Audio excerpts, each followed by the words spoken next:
도우시는 하나님, 주님밖에 없음을 이 시간 고백합니다. 언제든 저희를 지켜주시고 환난의 때에 더욱 지켜주시고 주님을 찾고 기도하는 모든 자들에게 주님의 선하신 도움을 주시옵소서. 오늘도 주님께 기대합니다.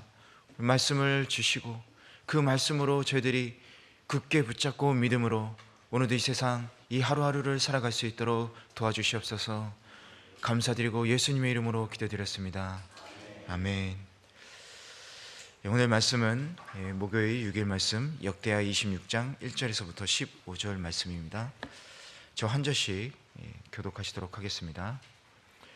유다 온 백성이 나이가 16세 된 우시야를 세워 그의 아버지 아마샤를 대신하여 왕으로 삼으니 아마샤 왕이 그의 열조들의 묘실에 누운 후에 우시야가 엘롯을 건축하여 유다에 돌렸더라. 우시야가 왕위에 오를 때에 나이가 16세라 예루살렘에서 52년간 다스리니라. 그의 어머니의 이름은 여골리아요 예루살렘 사람이더라. 그의 아버지 아마샤의 모든 행위대로 여호와 보시기에 정직하게 행하며 하나님의 묵시를 밝히 하는 스가랴가 사는 날에 하나님을 찾았고 그가 여호와를 찾을 동안에는 하나님이 형통하게 하셨더라. 우시야가 나가서 블레셋 사람들과 싸우고 가드 성벽과 야분의 성벽과 아스돗 성벽을 헐고 아스돗 땅과 블레셋 사람들 가운데에 성읍들을 건축하매 하나님이 그를 도우사 블레셋 사람들과 그루발에 거주하는 아라비아 사람들과 마온 사람들을 치게 하신지라. 암몬 사람들이 우시야에게 조공을 바치매 우시야가 매우 강성하여 이름이 애굽 변방까지 퍼졌더라. 우시야가 예루살렘에게 성 모퉁이 문과 골짜기 문과 성굽 위에 망대를 세워 견고하게 하고 또 광야에 망대를 세우고 무릉덩이를 많이 파고 고원과 평지에 가축을 많이 길렀으며 또 여러 산과 좋은 밭에 농부와 포도원을 다스리는 자들을 두었으니 농사를 좋아함이더라.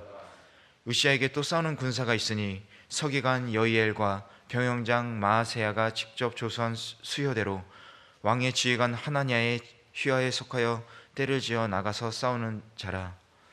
족장의 총수가 2600명이니 모두 큰 용사요 그의 휘하에 군대가 30만 7500명이라 건장하고 싸움에 능하여 왕을 도와 적을 치는 자이며 우시야가 그의 온 군대를 위하여 방패와 창과 투구와 갑옷과 활과 물매도를 준비하고 또 예루살렘에서 재주 있는 사람들에게 무기를 고안하여 망대와 성곽 위에 두어 화살과 큰 돌을 쏘고 던지게 하였으니 그의 이름이 멀리 퍼짐은 기이한 도우심을 얻어 강성하여 짐이었더라.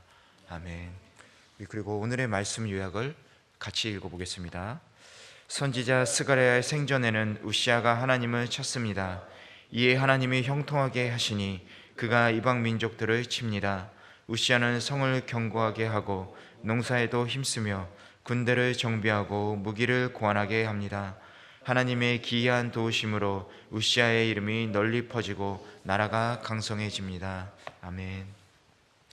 오늘 말씀은 아마샤가 여호와를 버린 것 때문에 하나님의 심판을 받아 죽게 되었습니다. 그리고 왕위에 오른 우시야가 통치하는 장면을 기록한 내용입니다. 우시야는 16세의 왕위에 올라 52년 동안 유다를 통치하게 되는데 그 통치한 전반기는 하나님께 충실하여 번영을 누리지만 후반기에는 국가가 번영하자 교만하여져서 하나님의 심판을 받게 됩니다. 그런데 이 같은 통치는 요아스와 아마샤의 경우와 비슷한 모습을 보여주고 있습니다. 세 왕 모두 통치기간 전반기에는 하나님께 충성하고 축복을 받다가도 후기에는 하나님을 떠나 우상을 숭배하고 그리고 악한 통치를 해서 여호와의 심판을 받아 멸망했다는 것이죠. 그럼 오늘 말씀을 통해서 어떤 교훈을 배우게 되는지 먼저 다시 한번 1절에서 5절 말씀을 읽어보도록 하겠습니다. 시작. 유다 온 백성이 나이가 16세 된 우시야를 세워 그의 아버지 아마샤를 대신하여 왕으로 삼으니 아마샤 왕이 그의 열조들의 묘실에 누운 후에 우시야가 엘롯을 건축하여 유다에 돌렸더라. 우시야가 왕위에 오를 때에 나이가 16세라 예루살렘에서 52년간 다스리니라. 그의 어머니의 이름은 여골리아요 예루살렘 사람이더라. 우시야가 그의 아버지 아마샤의 모든 행위대로 여호와 보시기에 정직하게 행하며 하나님의 묵시를 밝게 하는 스가랴가 사는 날에 하나님을 찾았고 그가 하나님을 여호와를 찾을 동안에는 하나님이 형통하게 하셨더라. 아멘. 먼저 1절에서 5절 말씀을 통해서 배울 수 있는 것은 하나님을 찾으면 형통하게 된다라는 것입니다. 우시아는 불과 16세에 아버지 아마시아의 뒤를 이어 왕위에 올랐다고 하였습니다. 그리고 이 사실은 3절에서 다시 한번 기록됨으로써 16세에 왕위에 올라서 통치한 사실을 강조하고 있는 것이죠. 그만큼 이 사실은 중요했기 때문에 다시 반복하고 강조하고 있는 것입니다. 우시아가 왕위에 올랐을 때 유다 왕국은 어려운 상황에 처해 있었습니다. 예루살렘은 전쟁으로 인해 적들에게 짓밟힘을 당하고 있었고, 그리고 내부적으로는 신하들이 모반을 일으켜서 국가의 기강이 흔들리고 있었죠. 그리고 영적으로는 아마샤의 우상숭배 정책으로 인해서 영적으로 혼란해 있었던 그런 시기였습니다. 그런 위기 상태에 처해 있던 시기에 16살의 어린 왕이 나라를 통치한다는 것은 어떻게 보면 말도 안 되는 조치였던 것이죠. 그러나 2절을 보면 우시아가 엘롯을 건축하여 유다에 돌렸다라고 써 있습니다. 엘롯은 에돔 땅에 속한 해안 도시로서 솔로몬 때에 유다에 속하게 된 해상무역의 요충지였던 것입니다. 이 우시아는 그 성읍을 재건함으로써 유다의 돌림으로 이 어려운 시기에 해상무역을 증진시키고 있었던 것이죠. 활발하게 했던 것입니다. 이런 놀라운 우시아의 통치 능력, 물론 우시아는 뛰어난 왕이었을 것입니다. 하지만 이것이 과연 우시아 개인의 능력만으로 이루어진 것일까요? 그렇지 않습니다. 성경을 보면 이스라엘의 번영의 배후에는 반드시 하나님의 도우심과 축복하심이 있었습니다. 다윗과 솔로몬 시대의 번영도 다윗과 솔로몬 왕의 뛰어난 능력이 있긴 했었지만 그보다 먼저 하나님께서 그들의 믿음을 보시고 그들에게 큰 은혜를 베푸셨기 때문에 가능했기 때문입니다. 그리고 우시아의 경우도 마찬가지입니다. 5절을 보면 역대기 기자는 우시아가 하나님의 묵시에 밝은 스가랴가 사는 날 동안 하나님을 구함으로 하나님께서 저를 형통하게 하셨다라고 기록하고 있습니다. 우시아의 성공의 근본 원인이 하나님의 도우심에 있었다라는 것을 말하고 있는 것이죠. 즉 누구나 하나님을 믿고 따르면 형통의 축복을 받을 수 있다라는 것입니다. 더 정확하게 얘기하면 하나님을 믿고 따르는 자만이 형통하게 된다라는 것이죠. 형통하는 것이란 성공이라고 말할 수 있을 것 같습니다. 사람들은 누구나 성공하기를 원하고 갈망하죠. 사람들이 얼마나 성공하기를 갈망하는지를 보면요, 서점에 가보면 쉽게 알 수 있습니다. 서점에 이렇게 질비하게 늘려져 있는 책들을 보면 성공에 관한 습관, 성공하기 위한 재테크, 시테크 이런 것들이 많이 놓여져 있죠. 그런 방법들에 관해서. 그런데 그걸 또 서점에 서서 그걸 열심히 읽고 있는 사람들이 많이 있습니다. 그것들을 한두 권 사서 보기도 하고 서서 열심히 내용을 훑어보죠. 그건 크리스천들도 마찬가지입니다. 그런데 책은 열심히 구해서 읽고 찾지만 정작 하나님께 기도하지는 않는 것 같습니다. 나의 계획을 세우는 데는 열심인데 하나님께서 나에 대해서 세운 계획을 찾는 데는 열심이지 않다라는 것이죠. 우리가 아무리 성공에 관한 책을 많이 읽더라도 그것은 물론 우리에게 도움이 됩니다. 하지만 모든 것을 하나님 뜻의 섭리대로, 그리고 흥하게도 하시고 망하게도 하시는 하나님께서 도우시지 않는다면 성공을 이룰 수는 없습니다. 그것은 크리스천뿐만이 아니라 이 세상 사람들도 마찬가지지요. 그럼 어떻게 해야 우리는 형통할 수 있습니까? 세상에서 얘기하는 성공을 할 수 있을까요?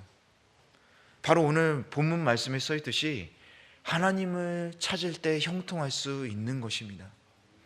우리가 하나님의 이름을 찾고 하나님의 도우심을 찾을 때 우리는 성공할 수 있다라는 것이죠.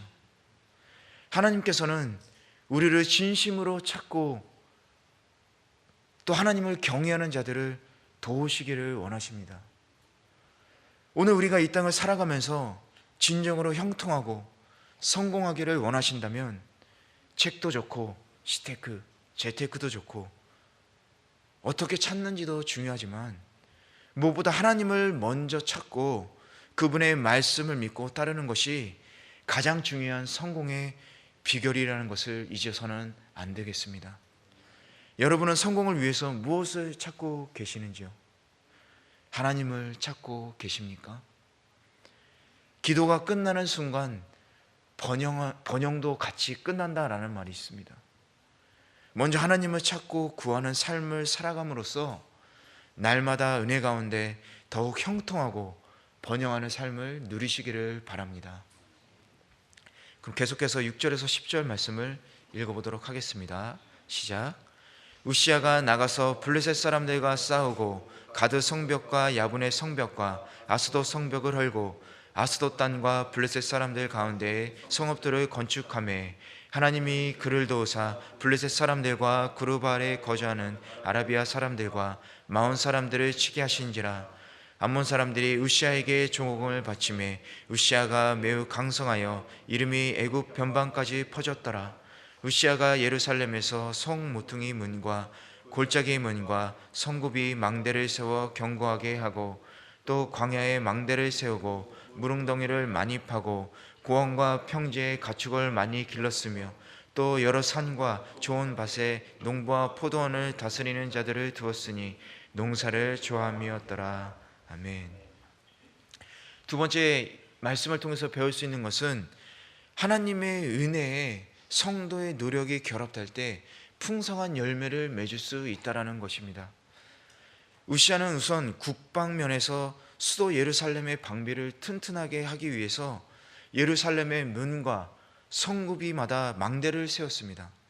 또 농축상 면에서는 망대를 세우고 무릉덩이를 많이 파서 가축을 많이 기르고 여러 산과 밭을 개간해서 포도원을 만들고 농부와 포도원을 다스리는 자들을 두었습니다.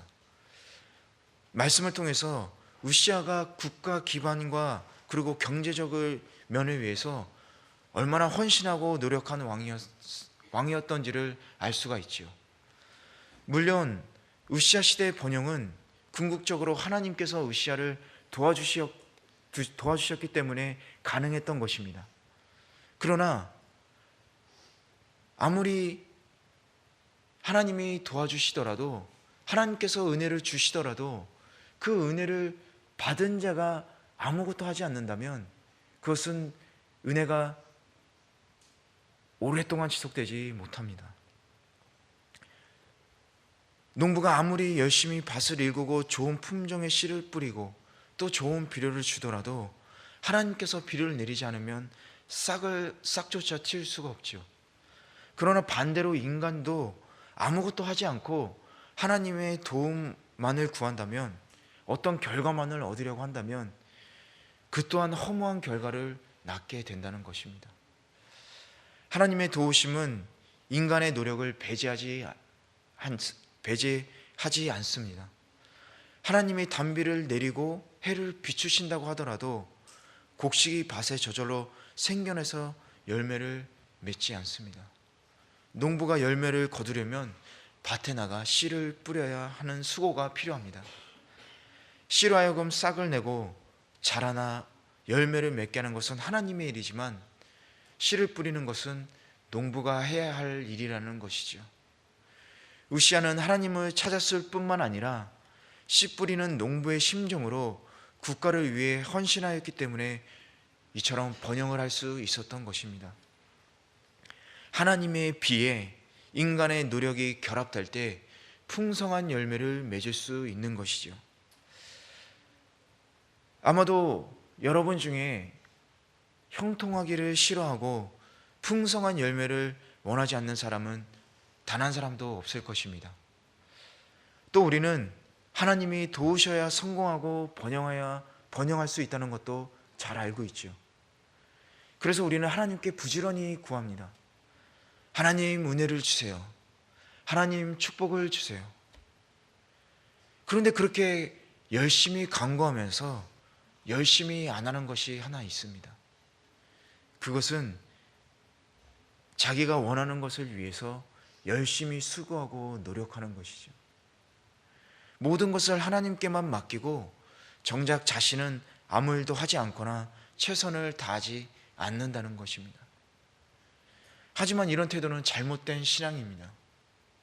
하나님께서 은혜를 베푸시려고 해도 그에 합당한 그릇이 준비되어 있지 않는다면, 우리가 구하면서 아무것도 하지 않는다면 그 그릇은 준비되어 있지 않은 것이죠. 하나님께서 은혜를 부어주시기 위해서 자, 그릇을 내놔봐라 이렇게 얘기하시는데 우리는 전 그릇이 없는데요 이렇게 얘기하는 거랑 마찬가지입니다. 또한 하영주 목사님께서 말씀하신 것처럼 하나님께서 은혜를 부어주시는데 그 그릇을 깨끗이 씻지 않은 더러운 그릇을 가지고 하나님 앞에 나아가는 것과 같은 것입니다. 기도는 손과 발의 실천이다, 이런 말이 있습니다. 기도한 것을 얻기 위해서는 그만큼 수고하고 노력해야 함을 교훈하는 말입니다. 그러므로 여러분은 하나님의 은혜를 구하되 그 은혜를 담을 수 있는 수고와 노력의 그릇을 함께 준비하시기를 바랍니다. 8절 말씀을 보면 우시아가 매우 강성하여 이름이 애굽 변방까지 퍼졌더라 라고 써 있습니다. 하나님의 도움을 구할 뿐 아니라 열심히 노력하면 그 이름이 이웃나라에 알려지게 되는 것을 볼 수 있습니다.